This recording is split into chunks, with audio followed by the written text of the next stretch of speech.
여러분, 오늘도 편안한 밤 보내고 계신지요?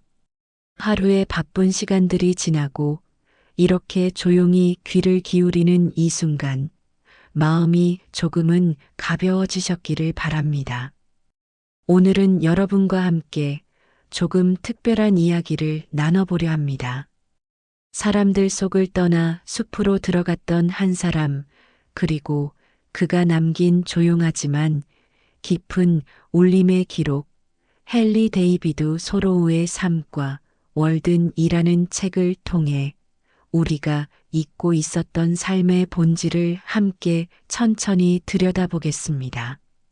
복잡한 세상 속에서 잠시 벗어나 조용한 숲속을 걷는 마음으로 편안하게 들어주시기 바랍니다.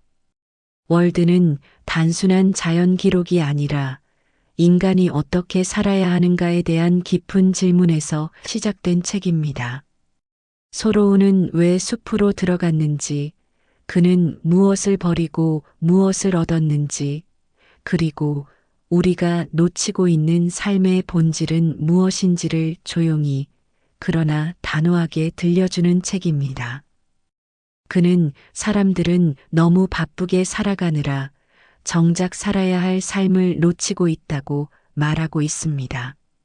그는 도시를 떠나 숲으로 들어갔고 그곳에서 작은 오두막을 짓고 스스로의 삶을 시작한 사람입니다. 그가 원했던 것은 거창한 성공도 아니고 많은 돈도 아니었습니다. 그저 단순하게 살고 싶었던 사람입니다. 그는 아침이 오면 호숫가를 바라보며 하루를 시작한 사람입니다. 바람이 물결을 스치는 소리, 나무가 흔들리는 소리, 새가 우는 소리, 그 모든 것이 그에게는 하나의 세계였습니다. 그는 인간은 너무 많은 것을 필요로 한다고 생각하지만 사실은 그렇지 않다고 말한 사람입니다. 우리가 진짜로 필요한 것은 매우 적다는 것을 강조한 사람입니다. 우리는 더 좋은 집을 원하고, 더 많은 물건을 원하고, 더 많은 사람에게 인정받기를 원합니다. 그러나 그 모든 욕망이 우리를 더 바쁘고 더 불행하게 만든다는 점을 그는 분명하게 보여주고 있습니다. 소로우는 스스로의 삶을 통해 그것을 증명한 사람입니다. 그는 최소한의 물건으로 살아간 사람입니다. 필요한 만큼만 일했고 나머지 시간은 생각하고 관찰하는 데 사용한 사람입니다. 그는 호수의 얼음이 녹는 모습을 바라보며 계절의 변화를 느꼈고 나무가 자라는 모습을 보며 시간의 흐름을 이해한 사람입니다. 이런 삶은 겉으로 보기에는 단순해 보이지만 그 안에는 깊은 만족이 담겨 있는 삶입니다. 그는 특히 시간에 대해 이야기하는 사람입니다. 사람들은 늘 시간이 없다고 말하지만 사실은 불필요한 일에 시간을 쓰고 있을 뿐이라고 말하는 사람입니다. 그는 하루를 길게 느끼며 살아간 사람입니다. 급하게 움직이지 않았고 서두르지 않았습니다. 그래서 하루가 더 깊어지는 삶을 보여준 사람입니다. 우리는 너무 빨리 살아가고 있습니다. 그래서 많은 것을 보지 못하고 있습니다. 소로우는 천천히 살아야 진짜를 볼 수 있다고 말하는 사람입니다. 또한 그는 인간관계에 대해서도 이야기하는 사람입니다. 사람은 혼자 있으면 외롭다고 생각하지만 사실은 그렇지 않다고 말하는 사람입니다. 혼자는 자신과 함께 있는 시간이라고 설명하는 사람입니다. 그는 혼자 있는 시간을 통해 자신을 더 깊이 이해하게 되었다고 말한 사람입니다.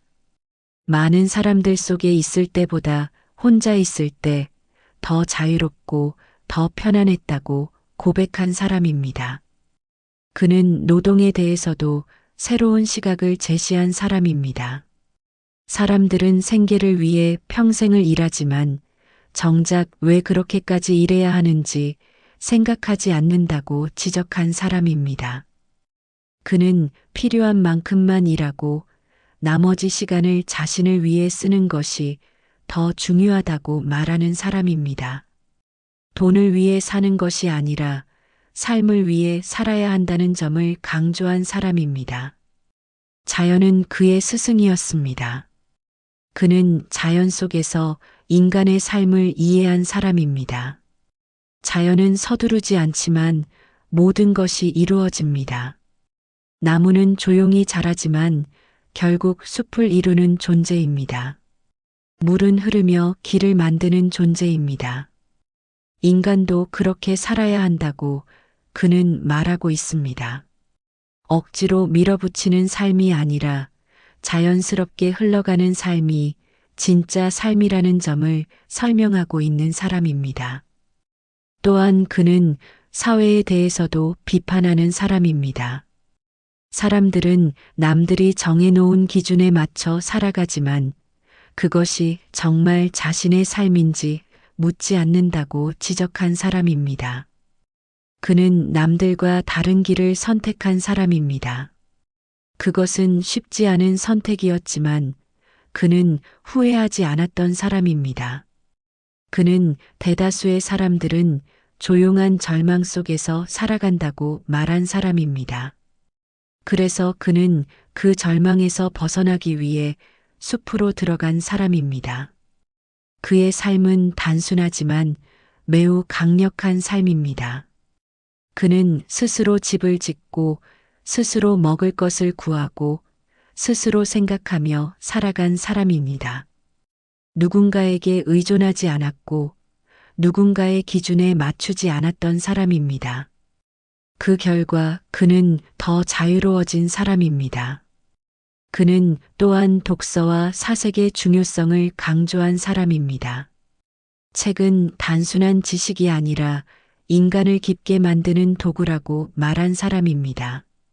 그는 고전을 읽으며 자신의 생각을 정리했고 그것을 글로 남긴 사람입니다. 그의 글은 화려하지 않지만 깊이가 있는 글입니다.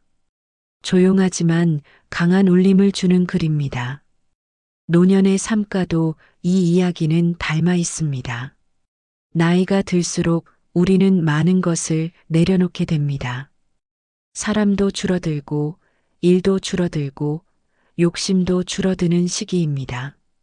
처음에는 그것이 상실처럼 느껴지지만 시간이 지나면 그것이 자유라는 것을 알게 되는 시기입니다. 소로우의 삶은 바로 그 자유를 보여주는 삶입니다. 많이 가지지 않아도 괜찮은 삶입니다. 많은 사람과 함께하지 않아도 괜찮은 삶입니다. 중요한 것은 얼마나 많이 가졌느냐가 아니라 얼마나 깊이 살았느냐라는 점을 보여주는 삶입니다. 그는 마지막까지 조용히 살아간 사람입니다. 그리고 그의 삶은 오늘날까지 많은 사람들에게 영향을 주고 있는 삶입니다. 우리는 여전히 바쁘게 살아가고 있지만 그의 이야기는 우리에게 질문을 던지고 있는 이야기입니다. 지금 당신은 정말로 살고 있는가라는 질문입니다. 이 질문은 단순하지만 매우 깊은 질문입니다. 우리는 하루를 보내고 있지만 그것이 진짜 삶인지 생각해 보지 않는 경우가 많습니다. 소로우는 그 질문을 우리에게 남긴 사람입니다. 오늘 하루 잠시 멈춰 보시기 바랍니다. 아무것도 하지 않고 그저 조용히 앉아 보시기 바랍니다. 바람 소리를 듣고 자신의 마음을 느껴보시기 바랍니다. 그 순간 우리는 조금 더 자신에게 가까워질 수 있는 시간입니다. 복잡한 삶 속에서 벗어나 단순한 삶으로 돌아가는 것, 그것이 바로 소로우가 말한 삶입니다. 그리고 어쩌면 그 단순함 속에 우리가 찾고 있던 행복이 있을지도 모르는 일입니다. 감사합니다.